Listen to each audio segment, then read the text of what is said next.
Oke, Shalom, puji Tuhan, Sobat STI yang dikasih oleh Tuhan dimanapun Anda berada pada pagi hari yang indah ini. Kembali lagi dalam program Ragi, Renungan Pagi.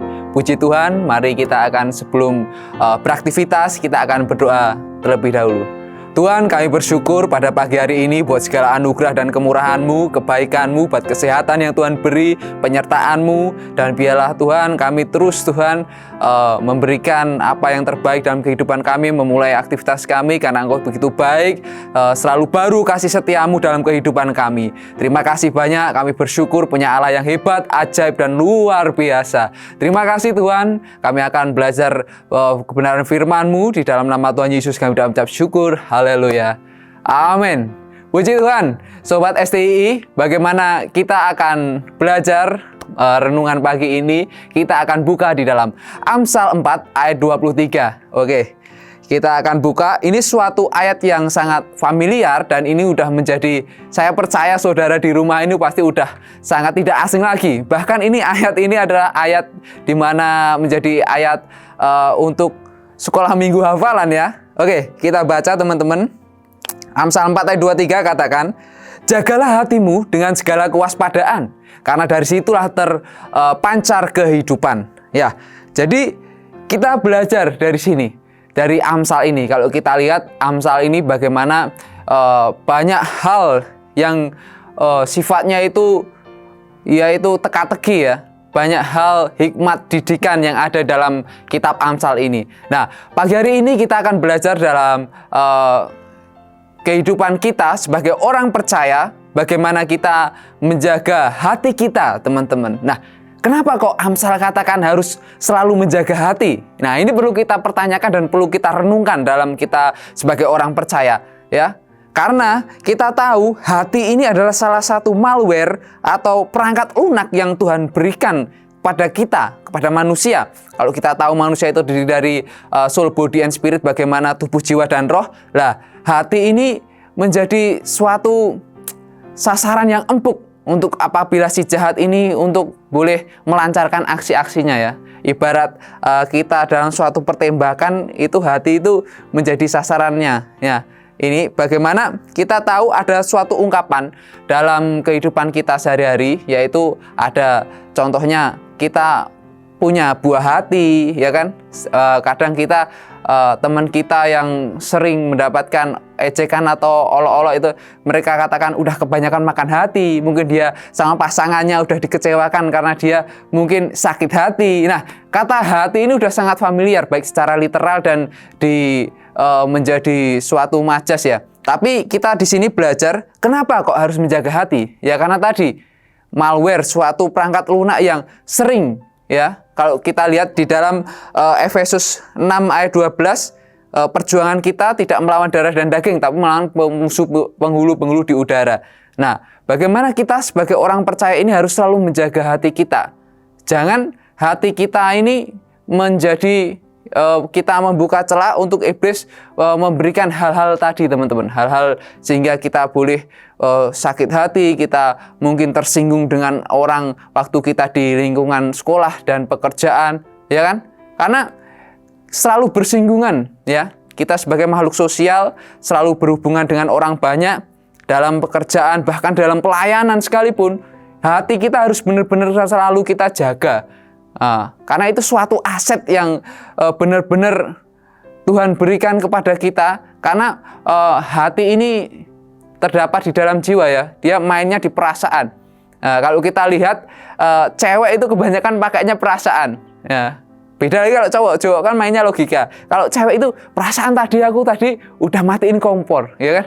Padahal belum. Nah, padahal tadi kelihatannya udah aku rem loh, tapi kok malah gas yang diinjak. Contohnya seperti itu. Jadi mainnya di perasaan hati ini. Arti nama lain dari ada hati itu yaitu anahata teman-teman.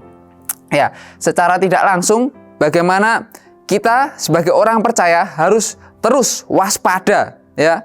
Jangan sampai hati kita dimasuki, dikotori dengan hal-hal yang tidak membangun. Hal-hal yang membuat kita mental breakdown, yang membuat kita lemah, yang membuat kita terpuruk. Nah, tergantung kita Apakah kita bisa memfilter hati kita, menjaga hati kita supaya tidak tercemar dengan hal-hal dunia yang kadang menyakitkan, ya. Input dari luar ini, ya. Apakah itu mempengaruhi kita atau kita malah memancarkan keluar dari dalam, inner beauty kalau bahasanya, bukan cantik dari luar tapi apa yang keluar dari dalam. Nah, mari kita belajar di sini pada pagi hari ini untuk kita boleh terus menjaga hati kita, ya teman-teman. Jangan kita biarkan, yaitu ibarat kata bagaimana kita membuka celah, ya. Karena kita tahu di dalam 1 Petrus 5 ayat 8 firman Tuhan katakan iblis itu seperti singa yang mengaum-ngaum. Dia selalu 24 jam dia kerja lembur. Nah, sedangkan kita sebagai orang percaya, apakah hanya seminggu sekali tok? Apakah kita setiap pagi ada hubungan relationship dengan Tuhan? Ya, ini perlu kita renungkan. Apakah makanan kita firman Tuhan? Atau kita hanya sekedar waktu mungkin dia ibadah kapel, mungkin waktu doa pagi bareng-bareng cuma buka Alkitabnya. Tapi kita tidak menghidupi firman itu sendiri. Sehingga hati kita gampang terkontaminasi dengan hal-hal yang tidak baik itu. Nah, maka yang pertama mari kita jaga hati. Kalau teman-teman sekarang menonton mungkin dengan teman di sebelahnya boleh senggol katakan, jaga hati, ya. Kita harus selalu menjaga hati. Teman-teman, kalau teman-teman ingat, dulu itu dalam serial ada, yaitu presenter, seorang pembawa berita itu, zaman dulu ada namanya Bang Napi. Kalau teman-teman masih ingat ya, itu Bang Napi itu saya masih ingat kata-katanya. Yaitu bagaimana slogannya itu, waspadalah, waspadalah. Suatu peringatan, bagaimana dia menuntut hati-hati, ya. Itu quote-nya itu yaitu begini. Saya masih ingat itu, kejahatan itu terjadi bukan karena ada niat, ya. Kejahatan terjadi bukan karena ada niat, tapi karena ada kesempatan. Nah, sama dengan hati kita teman-teman. Makanya kok Tuhan kenapa harus menjaga hati? Karena kadang kita mau melakukan sesuatu hal yang jahat itu kadang kita nggak terpikirkan. Tapi karena ada kesempatan. Contoh, ada waktu kita mungkin lagi antri nih. Kita niatnya nggak mau nyerobot. Tapi karena ada kesempatan, mumpung mas-masnya mungkin lagi main HP atau mungkin lagi kencing atau mungkin apa, salip aja lah. Nah, ini suatu tindakan kecil, tapi tidak benar. Nah, contoh lagi, mungkin ada di dalam kita dalam perkumpulan atau mungkin dalam suatu organisasi, ada uang teman kita jatuh. Nah, niatnya kita nggak mau ngambil, tapi karena ada kesempatan, ambil aja lah, nggak tahu. Nah, dari hal-hal kecil ini, teman-teman, mari kita harus selalu menjaga hati kita. Jangan biarkan kita berikan celah.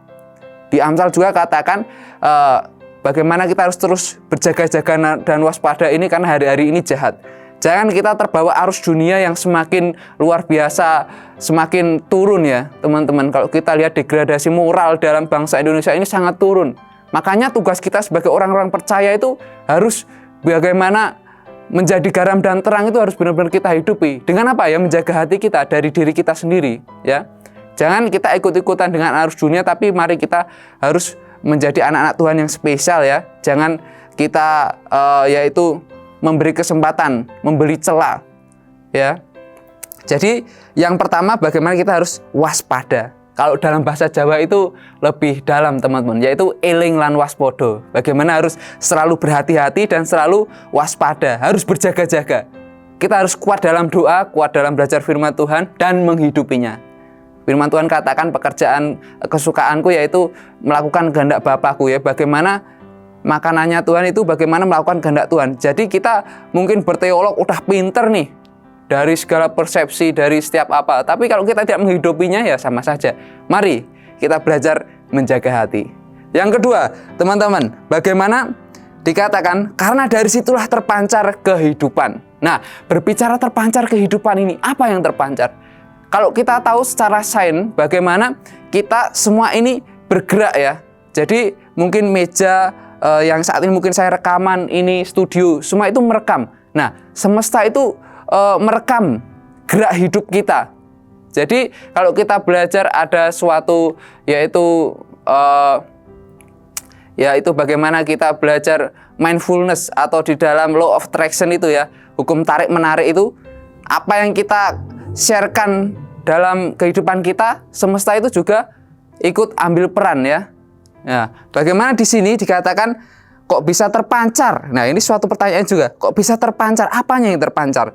Nah, jadi sikap hati kita, apa yang dari dalam itu boleh diinputkan di luar. Karena kita tahu di dalam Lukas ayat 6 sampai pasal 6 ayat 5, Lukas 6 ayat 45 dikatakan hati itu sebagai perbendaharaan, ya. Jadi nggak mungkin kalau hati itu kalau nggak salah konteksnya itu buah dan pohonnya. Jadi bisa dilihat pohonnya itu bagus, kalau melihat buahnya itu manis. Nah, sama dengan hati kita, perbendaharaan ya, database teman-teman. Apa yang kita keluarkan, kita omongkan, itu bersumber daripada hati. Kalau database-nya aja jelek, mungkin nggak firman Tuhan, mungkin dikelilingi dengan orang-orang yang toksik, orang-orang yang mungkin seringkali tidak baik, nah pasti yang keluar, yang outputnya juga tidak baik juga. Nah, maka dari itu juga di dalam Matius 15 ayat 18 sampai 19 ya, dari hati timbul segala pikiran jahat. Kadang ada yang katakan ada istilah intimidasi iblis. Walaupun kadang yang diserang mungkin, wah ada intimidasi iblis. Tapi ya bersumbernya daripada hati. Segala kejahatan timbul daripada dalam hati.